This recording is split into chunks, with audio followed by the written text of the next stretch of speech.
Chapter 8. If you buy Goddess Karna Pishachini over the phone, other than doing astral travel, there's not much you could do with it. For example, a client comes to see you and wants information about his husband or wife. You close your eyes and you could see and hear the person concerned. But what you don't know is that your aura detached itself from your body, without your knowledge, and made an astral journey towards the person concerned. Your aura may be visible to certain people or even be filmed by a camera. As long as your aura leaves your body, there is a real danger to your life. To understand this, you need to know what aura is and why it is important in our body. It is said that the human body is made up of several energetic layers and that the aura is located externally in the first layer. According to my goddess Karna Pishachini, this theory is true. Until now, I have never looked for the definition of aura on the internet. Our ancestors, through the power of a deity, would surely have written theories on this. But I tell you this thanks to the power of my goddess Karna Pishachini. The aura is a thermal protection shield. This is what we call in Tamil a kavacham. It is a protective energy field that encompasses our body. The earth also has an aura, a shield that protects us from the dangerous rays of the sun. Without this protection, we would be burned to death and there will be no more life on earth. Okay, let's get back to our human aura. The food we eat creates energy and it is distributed to the different energy layers of our body. If your aura has left your body and it cannot re-enter, the energy will not be distributed to this last outer layer. You will become vulnerable to diseases and attacks from outside. That is to say, a diabolical entity that would seek to enter your body. Additionally, within 48 hours, if your aura does not enter your body, you will go into a vegetative state. You will become like a statue and you could also have internal bleeding in your brain with serious consequences. Moreover, the film Insidious, first part, illustrates this theory well. The little boy astrally projects naturally and is stuck in a few places. Unable to return to his body, the little boy goes into a vegetative coma. It is possible that rare people experience an out-of-body experience naturally when they are asleep. Similar to this little boy, you will go into a vegetative state. But in my experiences, you are not going to go into a deep coma. In the movie, they exaggerated a bit. You might see some people in psychiatric hospitals, they will be like a statue. You could talk to them, they will hear you, but they will not answer you.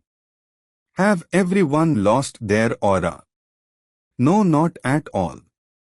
Mental illness and loss of aura should not be mixed, although the symptoms are identical.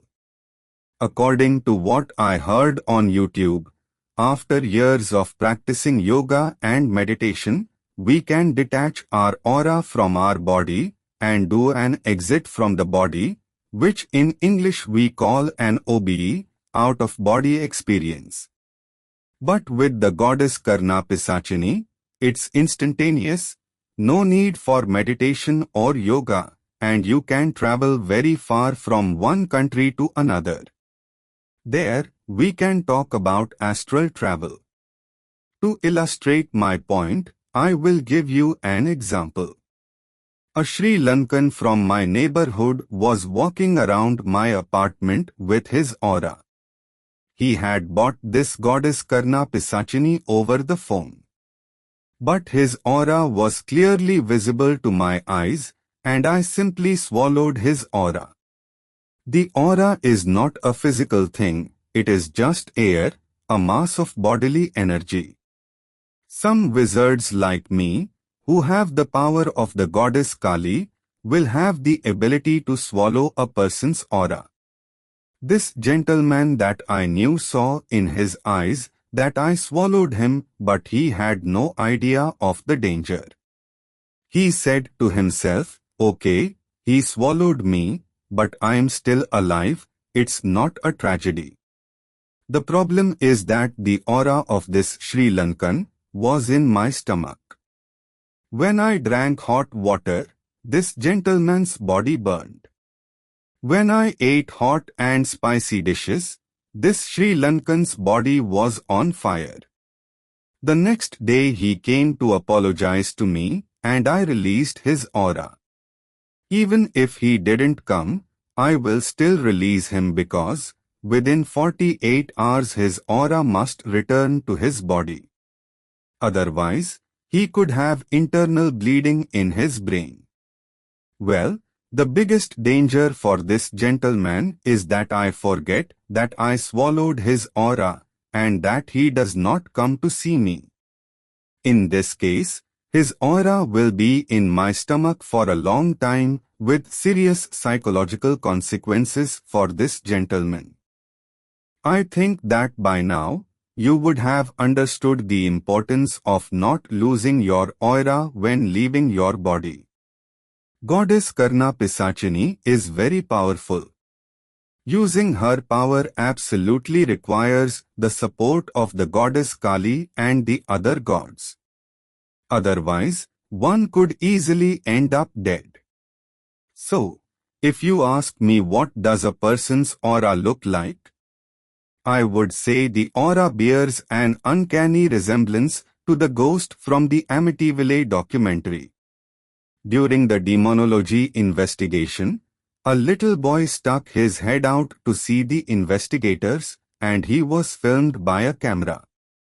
It is possible that a little boy used the goddess Karna Pishachini to enter this house of horror, and that his aura was filmed.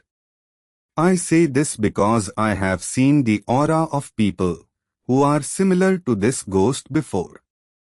The example I gave you in the previous chapter 7 is one of the dangers of astral travel using the power of the goddess Karna Pishachini.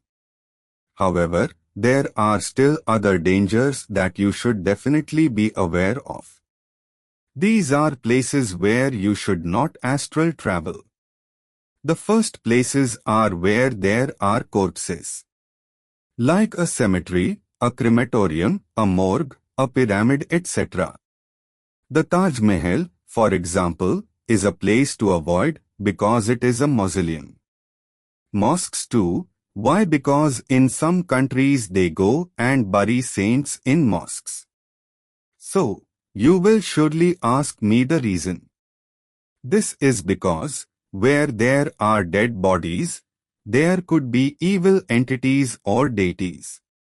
For example, the goddess Kali, at night, she goes to cemeteries to eat corpses. Another Hindu deity, the god Suddalai Maddan, we could say that he is the god of the cemetery. The latter only feeds on corpses. If you astral travel to these evil places, when you are not dead, it is as if you have violated their kingdom. It's unnatural. During an exit from the body, if you come across these deities that I have just mentioned, or other entities, good or bad, they will hold you prisoner for life. Moreover, a young Sri Lankan in my town bought this goddess Karna Pishachini over the phone, and he made an astral journey to the cemetery to see his dead ancestors. After a few days, the young man became like a statue. His parents came to see me. Through my clairvoyance, I was able to know what happened, and I said to ask for forgiveness from the mother goddess Kali for violating the realm of the dead. This is how this teenager came back to consciousness because his aura was held by the goddess Kali. A Sri Lankan woman told me, "Okay, I won't go to those places." However, there are places whose history you need to see. If you take a house for example, 100 years ago, maybe there was a Hindu temple or a cemetery. The Hindus, before building, will do a ritual to perform an energetic cleansing of the place. Whereas Christians or Muslims will not do so. If the house was built after the destruction of a Hindu temple, the deity who was worshipped there will still be present if you have not done any ritual. It will not harm the people in the house, but if you astral travel, believing it is just a house, you will never return to your body. Your aura will be visible to this deity present in the house, and it will hold you prisoner for life. What if the house was built on a cemetery without having performed a ritual? There will be frequentation of entities, and they can hold you prisoner if you make an astral journey in this type of house. Another example, in some houses at the time, members of the family were buried in the garden. This kind of house is also dangerous for astral travel. You may never return to your body. In other words, you should not do astral travel without permission from Mother Karna Pishachini. This goddess knows well the danger there is in a place, and she will save you from problems. But if you buy her over the phone, she won't guide you. Okay, now let's say you've been astral traveling and you're stuck somewhere. After a few days, you became like a statue. What would be the solution to repatriate your aura? If you are held by a deity, the only way is to ask for forgiveness and make meal offerings to the deity and to the poor. On the other hand, if your aura is being held by a diabolical entity or a sorcerer that you don't know, the first thing to do to family members is to call your first and last name so that your aura comes back in again in your body. If that doesn't work, one can send the demon Veerbhadra or goddess Kali to get your aura back.